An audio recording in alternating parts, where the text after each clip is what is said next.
Hi, I'm Leanne. I'm a light worker and a mother to 3 special girls. I strive to continue learning, growing, and to collect new skills. I'm a psychic medium, Reiki master teacher, and Akashic record reader and energy healer. I am so excited to share what I've learned and what I'm going to learn and the ups and downs of life. Thank you for joining me on my journey. Welcome to Life of a Lightworker podcast. Welcome. Thank you so much for joining me today. I'm going to be pulling from the Modern Witch Tarot deck by Lisa Sterle, S-T-E-R-L-E. Names, I don't really say them properly. Okay, so my intention is what do you need to hear, and I already had a card come out.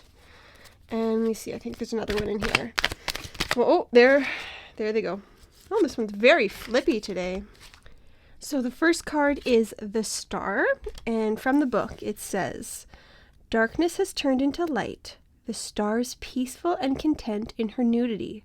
She's been born anew and become stronger from her trials. She is free and unburdened, not trying to balance or control anything, but is happily pouring her cup full of life, energy, and love out into the world."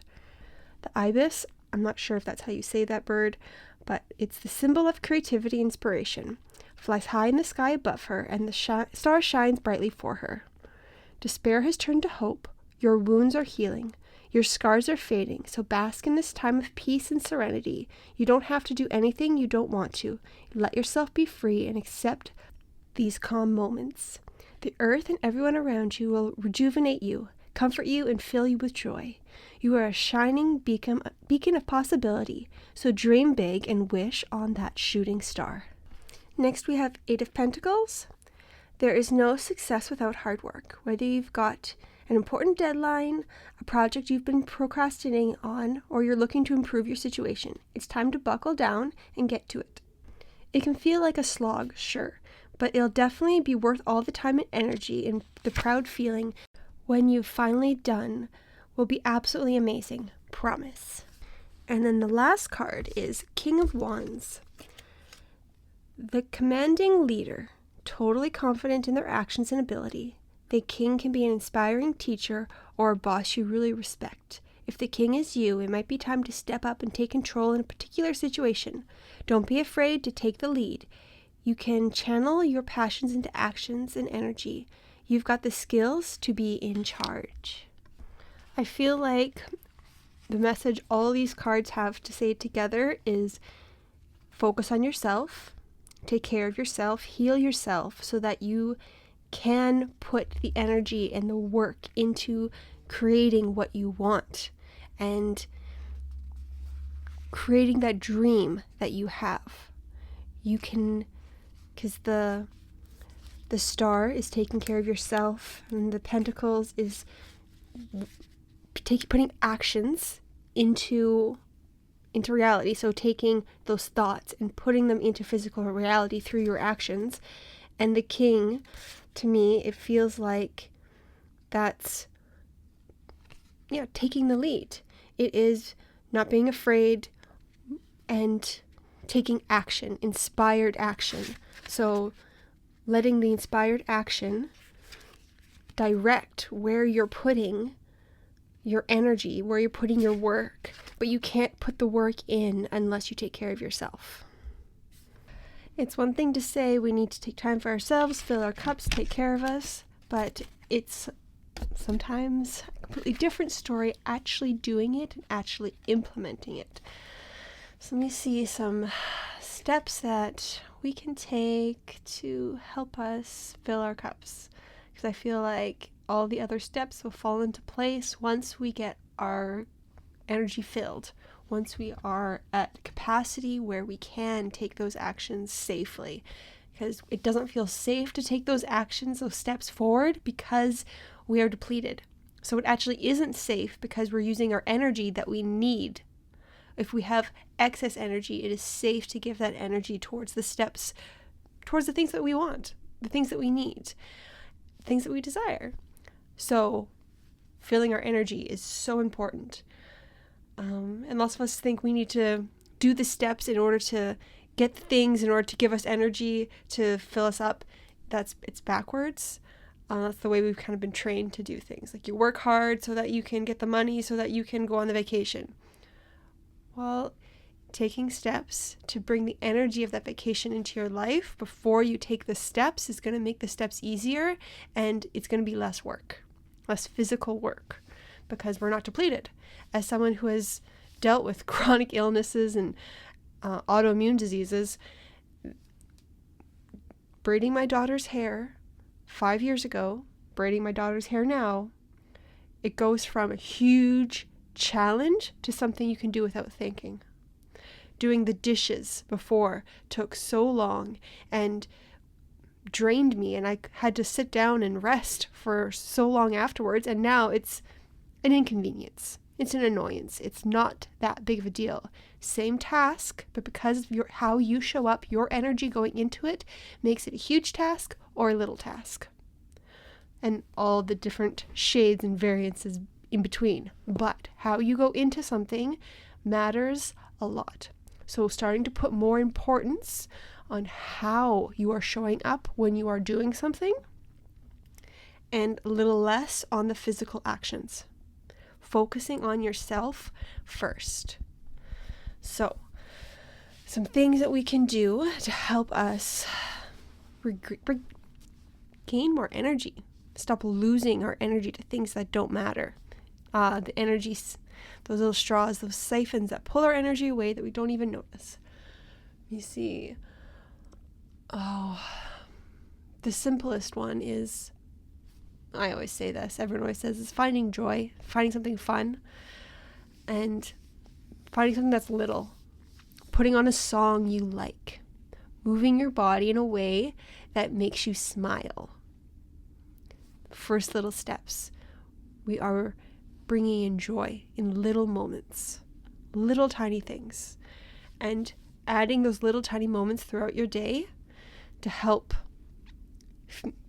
you feel motivated to put more energy into yourself. If it takes a lot of energy to put energy into yourself, it doesn't feel like a payoff. So you have to put little bits in at a time to start trickling in. And then you can see the benefit, feel the benefit, and put more effort into it because you can see and feel that it's worth it. Let me see, what's the next step? What's another idea that would be very helpful to fill our cups, fill our energy, revitalize us, rejuvenate us? Food is really important. They're showing me the type of food that we eat, and everyone's going to be different for what works best with your energy right now, with your body right now. But taking the time to be more thoughtful with what you eat. Ask yourself, ask your body, what's going to feel the best in my body? We're going to turn off our brain, turn off all these, because lots of things like sugar and all these like processed foods, they make our brain think, I really want that, I really crave that, I really need that. But when that part is turned off, it actually makes our bodies feel really bad.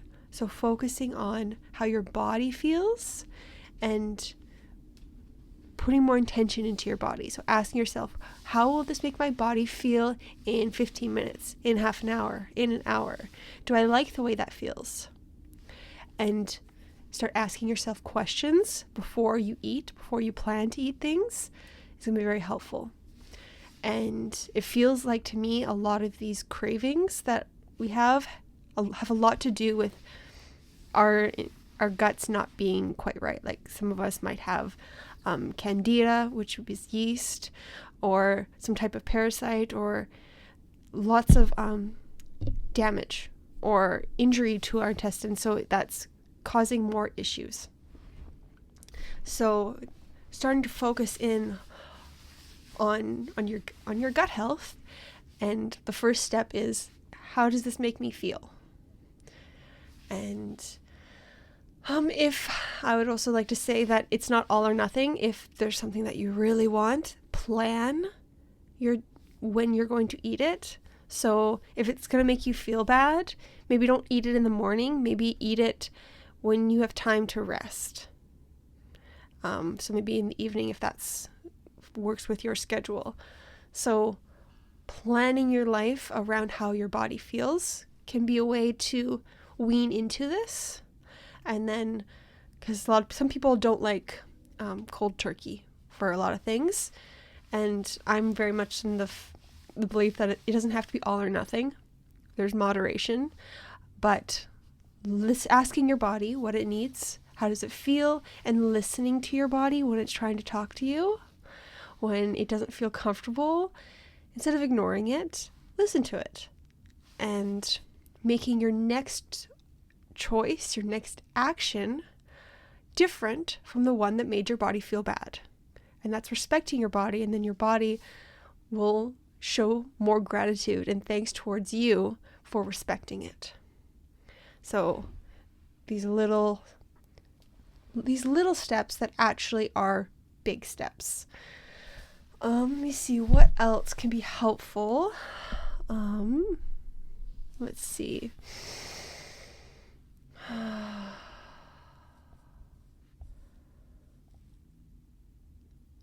I feel like taking a step back and being mindful of how you interact with other people and how other people interact with you, and take every time someone comes to you with the energy or response or an attitude that doesn't sit right with you. It either triggers you or makes you sad, or whatever the reaction you get, that you're just, that that's not the reaction, that it doesn't feel good in your body.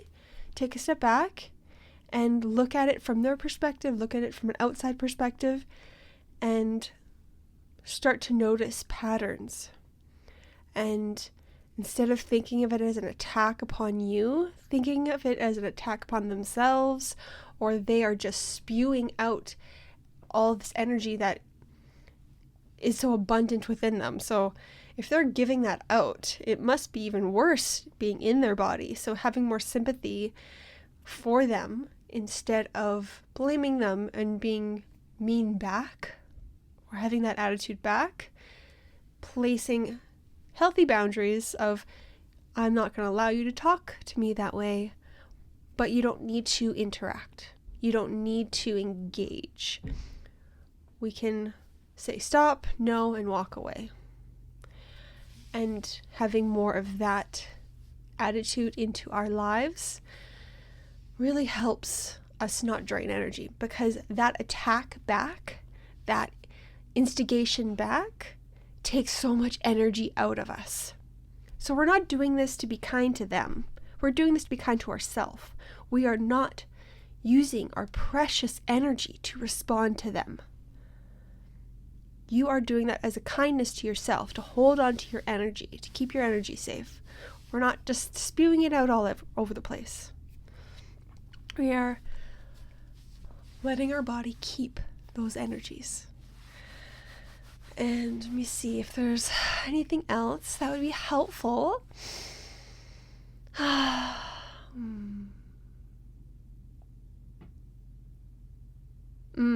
I got reminded of this really awesome tip that I saw on TikTok. Somebody was saying they have a really hard time. I think they used the example of doing the dishes. They hate doing the dishes. Doing the dishes right now, it sucks. They're like, I don't want to do the dishes. I want to push it off till later, yada, yada, yada. And it's like this really hard, icky chore they're making themselves do. But when they view it as, I am doing this as a gift for future me. I'm going to help future me. I'm going to make future me feel good by having this done. When future me walks into the kitchen and sees the clean, empty sink, she's going to feel wonderful.